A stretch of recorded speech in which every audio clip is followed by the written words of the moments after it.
বছৰেকীয়া পৰীক্ষাৰ ব্যস্ততা শেষ হোৱাৰ সময় তেতিয়া অলপ অলপকৈ বছৰটো ধৰি সাঁচি ৰখা পইচা কেইটা হিচাপ কৰাৰ সময় সেয়া তাকৰীয়া জমা ধনখিনিৰে কাক কি উপহাৰ দিম ডিচেম্বৰৰ পুৱাৰ টোপনি ভাগিছিল এনেবোৰ হিচাপৰ খকমকনিত কিয়নো নতুন বছৰৰ উপহাৰ স্বৰূপে কিনিব লাগিব গ্ৰিটিংছ কাৰ্ড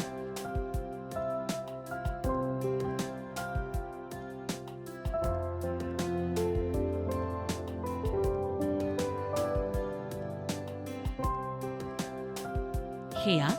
৯০ৰ দশকৰ প্ৰতিগৰাকীৰ আছিল একোটা অদম্য হেঁপাহ কিয়নো সেই সময়ত নতুন বছৰত দিয়া বিশেষ উপহাৰেই আছিল গ্ৰিটিংছ কাৰ্ডখন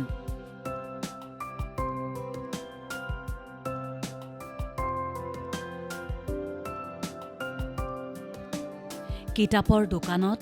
উপহাৰৰ সামগ্ৰীৰ দোকানত ডিচেম্বৰ মাহৰ পৰাই বিভিন্ন ধৰণৰ ৰং বিৰঙৰ গ্ৰিটিংছ কাৰ্ড ভৰি পৰিছিল মানুহভেদে কাৰ্ড বেলেগ হ'ব শুনিবলৈ বেয়া লাগিলেও তালিকা কিন্তু আগতেই সাজু থাকিছিল কাক কিমান দামৰ কিমান আকৰ্ষণীয় গ্ৰিটিংছ কাৰ্ডখন দিম কিয়নো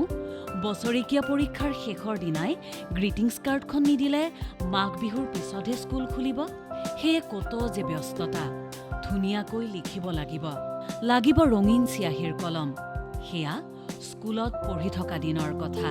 তাৰ মাজতে আকৌ কোনো বিশেষজনৰ বাবে বছৰেকীয়া পৰীক্ষা শেষ হোৱাৰ লগে লগেই নিজ হাতেৰে বনোৱা হৈছিল একোখন আকৰ্ষণীয় গ্ৰিটিংছ কাৰ্ড সেইখন গ্ৰিটিংছ কাৰ্ড ঘৰৰ মানুহৰ পৰা আঁতৰে আঁতৰে ৰখা হৈছিল জানুৱাৰীৰ ঠিক পিছৰে পৰা সেই কাৰ্ডবোৰ এখনৰ পিছত এখনকৈ গাঁঠি মানুহে বহা কোঠাৰ একোটা চুকত ওলোমাই থৈ দিছিল অৱশ্যে বিশেষজনে দিয়া কাৰ্ডখন সেই ওলোমোৱা কাৰ্ডৰ মাজত থাকিছিল কিতাপৰ মাজত টেবুলৰ তলত অথবা বিচনাৰ তলত সেই গ্ৰিটিংছ কাৰ্ড ৰৈ গ'ল ধূসৰ স্মৃতি হৈ এই যে আমি আপোনজনলৈ বুলি এখন কাৰ্ড কিনিম সেই হেঁপাহখিনি আচলতে কৰবাত 10 টকা 5 টকা 15 টকা 20 টকা যি পাওঁ তাকে আমি কি কৰো কিতাপ এখনৰ মাজত লুকুৱাই থওঁ আৰু সেই হেঁপাহখিনি কৰবাত ভাল পংক্তি এটা পাইছো এইটো আমি কাৰ্ডত লিখিম দেই সেই হেঁপাহখিনি বৰ সুকীয়া আছিলে ঠিক একেদৰেই ডিচেম্বৰৰ সেই পুৱাবোৰত দূৰৰ পৰা ভাহি আহিছিল বিহুসুৰীয়া গীতৰ সুৰ এই গীতবোৰৰ পৰাই বিশেষজনলৈ লিখা শব্দবোৰ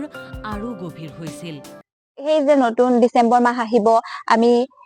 এখন কাৰ্ড কিনিম কাৰ্ড কিনিবলৈ আমি বহুতখিনি লগৰ একেলগে গৈ দোকানত জুমুৰি মাৰি ধৰো দোকানীজনক বেহুচ কৰি দিওঁ নাই একেখন কাৰ্ডকে আকৌ সকলোৰে পচন্দৰ হয় সেই দিনসমূহ এতিয়া কৰবাত হেৰাই গৈছে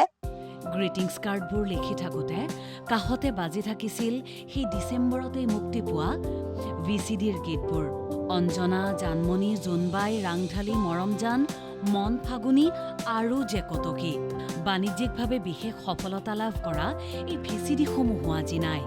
VCDৰ গীতবোৰো নাই বছৰৰ শেষৰ ফাললৈ ৰিলিজ হোৱা জানমণি অঞ্জনা অথবা ৰাংঢালীৰ গীতসমূহে বহুজনৰ বুকুত সাজ বহুৱাই গ'ল আজিও বহুজনে গুণগুণাই সেই গীতসমূহ আজিও বহুজনে বিচাৰি ফুৰে হেৰাই যোৱা গ্ৰিটিংছ কাৰ্ডসমূহ মাত্ৰ কেইটামান দিনতেই এই সকলো আজি ইতিহাস এই সকলোবোৰ আজি সোঁৱৰণি ব্যুৰ' ইনপুটৰ সহযোগত নিউজ ডেস্ক ৰিপৰ্ট দেশ টুডে